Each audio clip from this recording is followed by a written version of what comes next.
Native to New Jersey, black bears were nearly extinct from the state by the mid-1900s due to loss of habitat and indiscriminate killing. Because of protection afforded to them as a game animal and increased forested habitat throughout the state, today, black bears are thriving. In addition, New Jersey's black bears have some of the largest litters and highest reproductive rates in the nation, along with low mortality rates. This has caused the bear population to increase and expand its range east and southward in the state.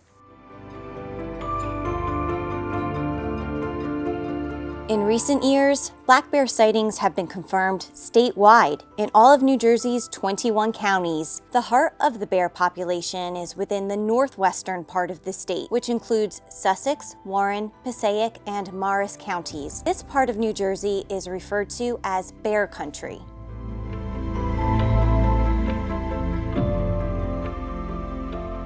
The fact that black bears have been seen statewide in recent years lets us know that we have a healthy environment within the state. These animals are regarded as a valuable part of our state's wildlife heritage.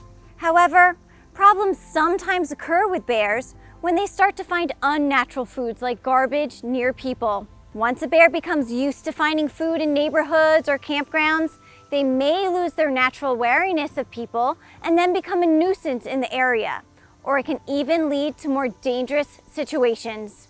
When problems with bears occur, the division's Black Bear Project staff provides assistance to the public and uses bear management techniques for handling these situations.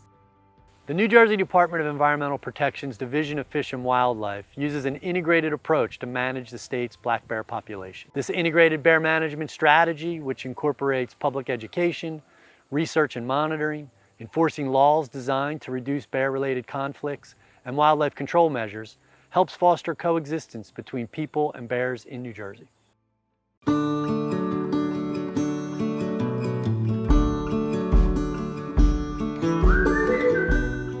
New Jersey's forests provide black bears with the food, shelter, space, clean water, and trees that help them to survive.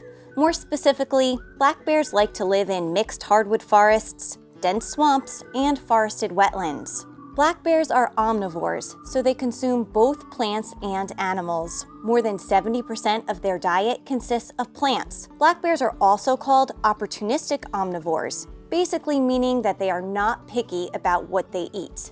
Some bears in New Jersey move through neighborhoods and campgrounds to supplement their diet by taking advantage of unnatural foods from people, such as eating garbage, pet food scraps, birdseed, or even livestock.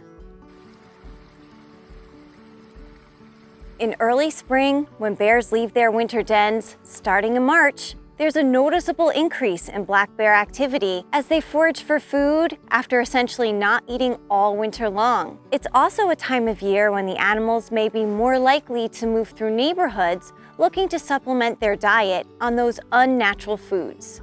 As the weather warms up into the summer, bears eat soft mast items like blueberries, raspberries, blackberries, and wild cherries. Bears will also forage on insects, carrion, and other animals. By the fall, their diet will consist mostly of hard mast items like acorns, beech nuts, and hickory nuts.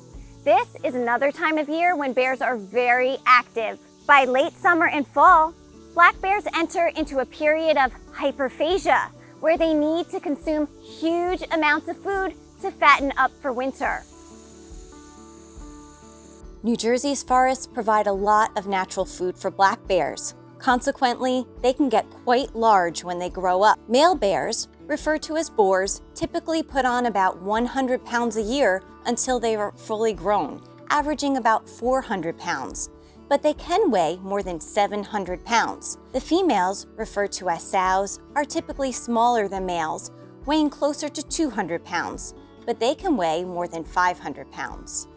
The territory the bear spends its life in is referred to as the bear's home range. New Jersey Division of Fish and Wildlife staff have documented satellite telemetry studies demonstrating some adult female black bears in New Jersey spend their whole lives in less than 3 square miles, so they don't need to move far in order to meet their basic needs for survival. The males will cover a larger home range, and it may overlap those of many different sows. One thing people must keep in mind is that their house or campground might be within a bear's home range. Naturally, you'll see that animal coming through the area, potentially at regular intervals, and it's very important that people do not leave out those unnatural foods which may entice a black bear to linger and potentially become a problem in the area. Out of all of New Jersey's wildlife, black bears have the best sense of smell. They can detect food odors from more than 2 miles away. Bears also hear very well, which means, for the most part, if a bear is in the area, they'll typically smell and hear you long before you see the bear. Naturally, black bears do not want to be near people. They're typically very wary of people and should leave the area.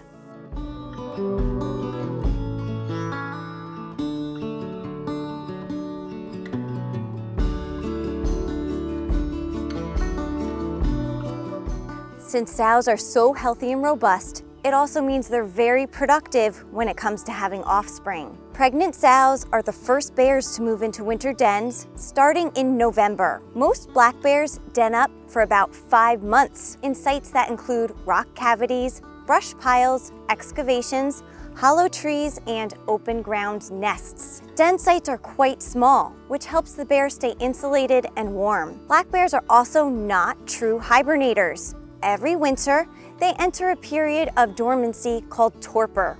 Basically, their body temperature does not drop down as much as that of a true hibernator, and consequently, black bears can wake up very easily during the winter months. So if one is in an area with black bears, they've got to take precautions year-round, winter included, to make sure bears are not finding unnatural foods near them, like garbage. Every winter, cubs are born in the month of January. Cubs are very small, weighing less than 1 pound at birth, but they grow very quickly. They grow so fast that by the time a cub turns 1 year of age, they typically weigh around 80 pounds. In New Jersey, the average litter size is 3 cubs, but the Division of Fish and Wildlife has documented sows with as many as 5 or even 6 cubs in a litter. Sows and their cubs leave the winter dens in April. The adult female is very attentive, teaching cubs where to forage for food and how to survive. As a family unit, the cubs only stay with the adult female until they're about 18 months old, when they're referred to as yearlings or subadults. In June and July, when the female goes into estrus to breed again, she pushes those yearlings out of her home range, and that is a time of year when people might see these yearling bears dispersing and wandering into more suburban and urban environments while they look to establish their own home range.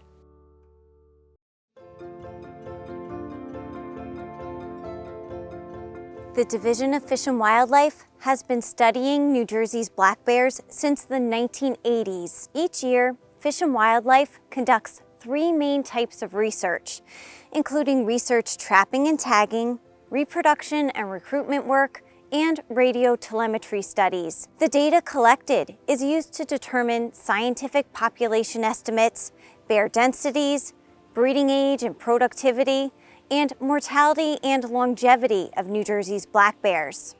During research trapping and tagging, our Black Bear Project staff capture and handle black bears to collect biological information and to estimate the population size in the research study area. Sows are sometimes fitted with radio collars and monitored by radio telemetry to gather information on bear reproduction, survival, mortality, home range size, and habitat use.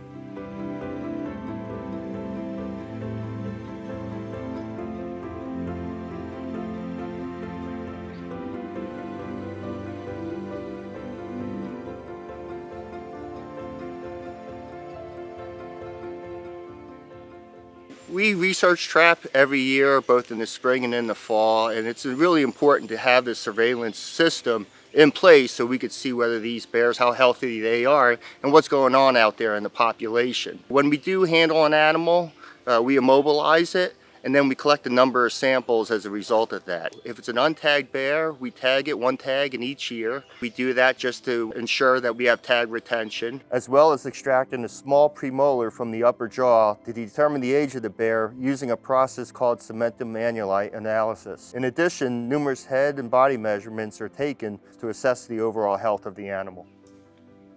We have East Stroudsburg University that collects all our DNA samples and gives us important information regarding the genetic relatedness of each bear, and can even generate a population estimate for us based on the genetic relatedness for the samples collected in each of the bear management zones. As well, we also collect blood. Bears carry a host of a number of diseases, and so it's important to go ahead and monitor the health of the animals to ensure that the population is viable and in good health. We also tattoo each bear with an ID based on their right ear tag number, and that becomes the bear's ID in our database. Currently, we have about 13,000 bears that we've collected since the early 1980s. Once we finish working on the animal, we reverse it from the drugs, and then we go ahead and we check the remainder of the sets.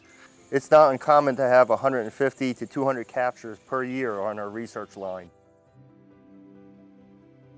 We have a black bear rating and response criteria, and what this dictates is whether we would set a trap or not based on the bear's behavior. We have a category system. Category 1 is a bear that's deemed to be an immediate threat to life or property. This would include home entries, livestock kills, 10 entries, tame aggressive behavior, agriculture damage. Agricultural damage has increased tremendously over the past years. Especially in August, September, we have a lot of sweet corn damage and field corn damage. And so we do consider that a Category 1 incident. A Category 2 bear is basically a persistent nuisance animal, garbage, bird feeders. Most of those incidents can be addressed with technical advice over the phone. Many times you can address these incidents by remove the food source, and oftentimes you can remove the bear. A Category 3 bear is simply a sighting of a bear. It's a bear being a bear out in the woods, and that's something where we certainly would go ahead and take that data down if a resident calls up, but we wouldn't respond to a Category 3 incident.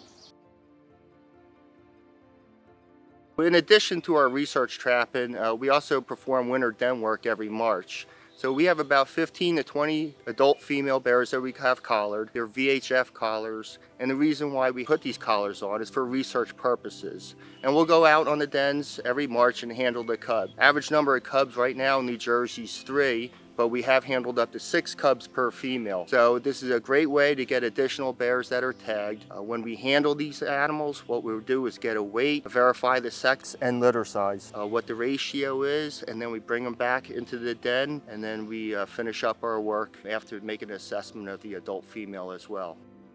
So in New Jersey, we typically see a 60% dominate population. With 3 cubs on average, it's one of the reasons why we have so many bears in this state. We have over 3 bears per square mile, especially in the Kittatinny section in the Beaufort region. So as this continues, you have a bear population that's rising considerably. And so these bears are able to work their way down throughout the state. They're not being moved there, they're working their way down there on their own, and they can disperse. So they learn to use these travel corridors to work their way down into South Jersey. So we do get sightings down South Jersey. The density is not nearly as it is up northern New Jersey, but we do have bears down there that have moved out on their own because of this great reproductive potential that New Jersey has.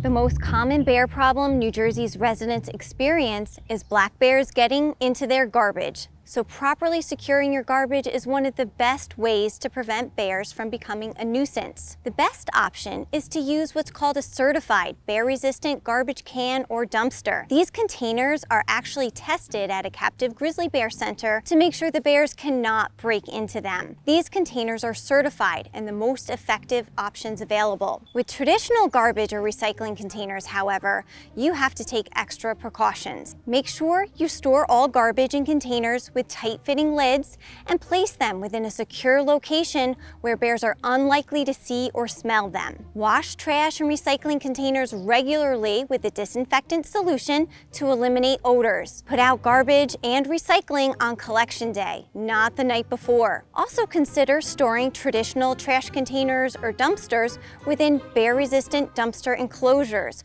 which have specific standards that can be found on the division website. Some people say black bears in New Jersey should have feathers instead of fur with the amount of birdseed they eat. So avoid feeding birds if you live in an area frequented by black bears. Birds will survive without the supplemental feed that attracts bears. If people feed birds and bears get into it, please take down your feeders. If one still chooses to feed birds, do so during daylight hours only between December 1st and April 1st when bears are least active. Hang feeders at least 10 to 15 feet off the ground and away from tree limbs. Use spill pans to prevent seeds from reaching the ground and clean up spilled shells and seeds daily. Never hang a feeder off the house or deck and bring feeders indoors at night. Also make sure to store your bird feed within a secure location. Compost piles, vegetable gardens, and fruit or nut trees can all be big bear attractants. Never place any meat, dairy, or sweet foods in compost piles. Adding lime can reduce odors and help with decomposition. Harvest gardens immediately as vegetables mature and keep vegetable gardens free of vegetable wastes to avoid attracting bears. People with fruit or nut trees on their property should pick up any fruit or nuts that fall from trees daily to minimize bear activity. Black bears' diverse food habits are seen in the different types of damage that they can cause, from sweet corn damage to beehive destruction to livestock depredation. Do not leave livestock feed out overnight. Protect crops, beehives, and small livestock by installing electric fencing. When properly installed, baited, and maintained, electric fencing is the most effective and efficient method of preventing bear damage to beehives, crops, and livestock. If you're in an area with bears, you may find one licking your grill clean, knocking it over, and dragging it into the woods. Clean outdoor grills and utensils thoroughly after each use. Grease and food residue attracts bears. Properly dispose of grill grease. Never dump grease in the yard or try to bury it because the bears can smell it and will dig it up. If you have pets in an area with black bears, you don't want to find a bear eating out of the dog or cat food bowl, so ideally, do not feed pets outdoors. If you choose to feed them outside, pick up any leftover pet food and remove bowls right away after they have finished. If your pet stays outdoors, like in a rabbit hutch, bring your pet inside at night. Keep any animal pens at least 50 yards from forest tree lines or other sources of cover for bears. Dogs that approach bears may be injured or killed, so walk dogs on a leash if you're in bear country.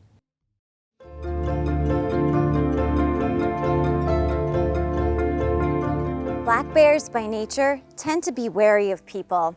However, if you encounter a black bear, follow these common sense safety tips. Never feed or approach a bear. Black bears are wild animals and their behavior can be unpredictable. Remain calm and make the bear aware of your presence by speaking in an assertive voice, singing, clapping your hands, or making other noises. Keep your distance and make sure the bear has an escape route. Avoid direct eye contact, which may be perceived by a bear as a challenge. Never run from a bear. Instead, slowly back away. If you're with someone else, stand together in a group and pick up children. To scare the bear away, make loud noises by yelling, banging pots and pans, knocking rocks together, or using an air horn. The bear may utter a series of huffs, make popping sounds by snapping its jaws and swat the ground. These are warning signs that you are too close. If a bear stands on its hind legs or moves closer, it may be trying to see or smell you better. If a bear approaches, stand your ground and look as big as possible. Yell in a loud, assertive voice. Toss non-food objects like rocks or sticks at the bear. Black bears will sometimes bluff charge when cornered, threatened, or attempting to steal food. Stand your ground and do not run. Black bear attacks are extremely rare. However, they do occur. If a black bear does attack, fight back. Try to punch it and kick it in the nose and eyes if possible, and use whatever means you have available. Notify the police and the Division of Fish and Wildlife if you encounter an aggressive black bear. Remember, the mere sighting of a black bear is not considered a problem, but it is important to use these safety tips and take precautions at all times. The Division of Fish and Wildlife's role is to manage New Jersey's black bears so they are at stable levels within suitable habitat. Much of the responsibility falls on us living, working, and recreating outdoors in areas with black bears to do our part to make sure they are not finding unnatural foods near people. Immediately notify local police and DEP's Division of Fish and Wildlife at 1-877-WARN-DEP if you encounter an aggressive bear. For more information about living with black bears in New Jersey, visit njfishandwildlife.com.